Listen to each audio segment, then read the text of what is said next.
கர்த்தர் நல்லவர், அவர் கிருபை என்றும் உள்ளது. ஆண்டவராகிய இயேசு கிறிஸ்து நாமத்தினால் உங்கள் ஒவ்வொருவருக்கும் அன்பின் வாழ்த்துக்கள். தேவ கிருபையும் சமாதானமும் உங்களுக்கு உண்டாயிருப்பதாக. இன்று டிசம்பர் 7ஆம் தேதி சனிக்கிழமை. இந்த நாளிலே நாம் தியானிக்கும் வசனம் சங்கீதம் 136:4. ஒருவராய் பெரிய அதிசயங்களை செய்கிறவரை துதியுங்கள், அவர் கிருபை என்றும் உள்ளது. அவர் நம்முடைய ஆண்டவர் ஒருவராக பெரிய அதிசயங்களை செய்கின்றவர்.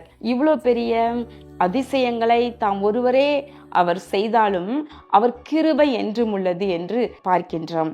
பிரியமானவர்களே, நாம் கடந்த ஒரு சில நாட்களுக்கு முன்பதாக சங்கீதம் 136 நம்ம ஒரு வசனத்தை தியானித்தோம்.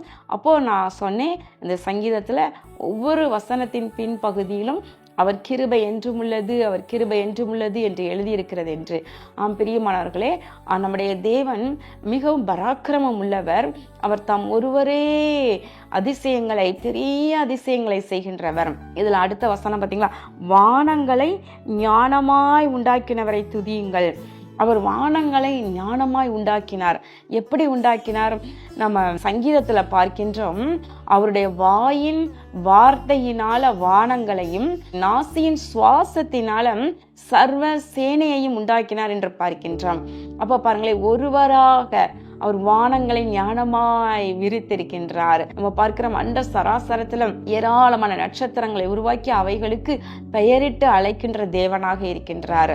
நம்ம அதே போல எல்லாவற்றையும் எல்லாவற்றாலும் நிரப்புகிறவர் என்று பார்க்கின்றோம். இன்னொன்னு, ஒன்றும் இல்லாமையிலிருந்து எல்லாவற்றையும் உண்டாக்கினவர் என்று பார்க்கின்றோம். நம்முடைய தேவன் ஒருவராய் பெரிய அதிசயங்களை செய்கிறவர் என்ற வசனத்திற்கு எவ்வளவோ எடுத்துக்காட்டுகளை நம்ம சொல்லிக்கிட்டே போகலாம்.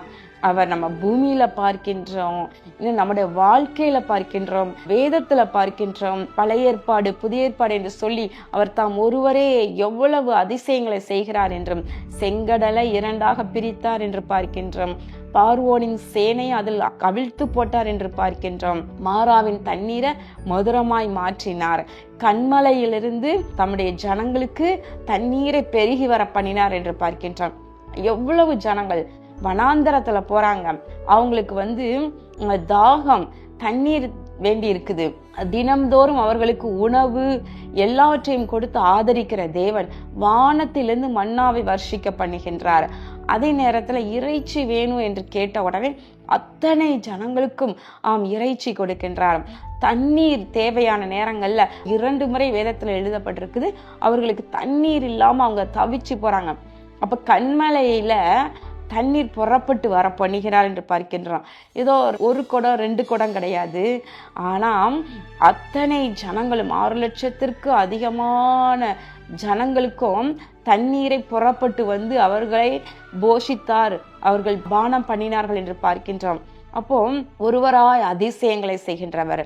அதே போல பழைய ஏற்பாடுல மாத்திரமல்ல, புதிய ஏற்பாடுல பார்க்கிறோம், இயேசு மகாராஜா அவர் தேவகுமாரனாகிய கிறிஸ்து மானிடராக அவதரித்து பூமியில அவர் வாழ்ந்தார். அவர் ஊழியத்தை நிறைவேற்றும் மொழி செய்த அற்புதங்கள் ஏராளம், அதிசயங்கள் ஏராளம். பாருங்களேன், எவ்வளவு பேரை பிறவி குருடர், செவிடர், ஊமையானவர்கள் எல்லாம் சுகமாக்கினார் என்று பார்க்கின்றோம். அதனோடு கூட மரித்தவர்களை உயிரோடு எழுப்பினார். அதனோடு கூட 5 அப்பம் 2 மீன் 5000 பேருக்கு மேலாக பங்கிட்டு மீதியானதை 12 கூடைகள் நிறைய அவர்கள் எடுத்தார்கள் என்று பார்க்கின்றோம். ஒருவராய் அதிசயங்களை செய்கின்றவர். நம்முடைய தேவன் ஒருவராய், அவர் மாத்திரமே அதிசயங்களை செய்கின்றவர். புரிந்து கொள்ளுங்க. இன்னைக்கு உங்க வாழ்க்கையில என்ன பிரச்சனைகளோடு இருக்கிறீங்க? சுகவீனத்தோடு இருக்கிறீங்களா? வியாதியோடு போராடிட்டு இருக்கீங்களா? அவரால அதை சுகமாக்க முடியும். வியாதியிலிருந்து உங்களை விடுவிக்க முடியும். அல்லது தேவைகள் மத்தியில, கடன் பிரச்சனைகள் மத்தியில ஒருவேளை தவித்து கொண்டிருக்கலாம். ஆண்டவர் உங்களுடைய தேவைகளை சந்திக்க முடியும். இல்ல இந்த காரியத்துல விடுதலையே இல்லை, இந்த காரியத்தை தாண்டவே முடியாது, எல்லாரும் சொல்லுவாங்க, அந்த கடவுளே இறங்கி வந்தாலும் உனக்கு உதவி செய்ய முடியாது என்று சொல்லி உலகத்தார் சொல்லுவாங்க. ஆனா நம்முடைய ஆண்டவரால் எல்லாம் கூடும். அவர் ஒருவராய் பெரிய அதிசயங்களை செய்கின்றவர். உங்க வாழ்க்கையில செய்ய முடியும், உங்க குடும்பத்துல செய்ய முடியும், உங்களுடைய வேலையில செய்ய முடியும், உங்களுடைய தொழில செய்ய முடியும். அவரால் செய்ய முடியாத காரியம் ஒன்றுமே இல்லை. நீங்க சொல்ல வேண்டியது, தேவன் ஒருவராய் பெரிய அதிசயங்களை செய்கின்றவர் என்று சொல்லுங்கள். கர்த்தர் உங்களுக்கு அப்படியே செய்வார். கண்களை மூடி ஜெபம் பண்ணுவோமா? எங்கள் அன்பின் பரலோக பிதாவே, இதோ இந்த நாளிலே நாங்கள் தியானித்த வசனத்தின்படி நீர் ஒருவராய் பெரிய அதிசயங்களை செய்கிற தேவன் என்பதை நாங்கள் ஆண்டவரே நாங்கள் வேதத்தின் மூலமாக நாங்கள் அறிந்து கொண்டுள்ளோம். கர்த்தாவே, இது உம்முடைய பிள்ளைகளுடைய வாழ்க்கையில ஆண்டவரே அப்பா, மனுஷர்களால இது செய்ய முடியல, இதுல தீர்வு கிடைக்கல, இதுல அற்புதம் செய்ய முடியாது என்று தியங்கி போய் இருக்கிறார்களோ ஆண்டவரே, அந்த காரியத்தில் உடைய கரம் நீட்டுவீராக.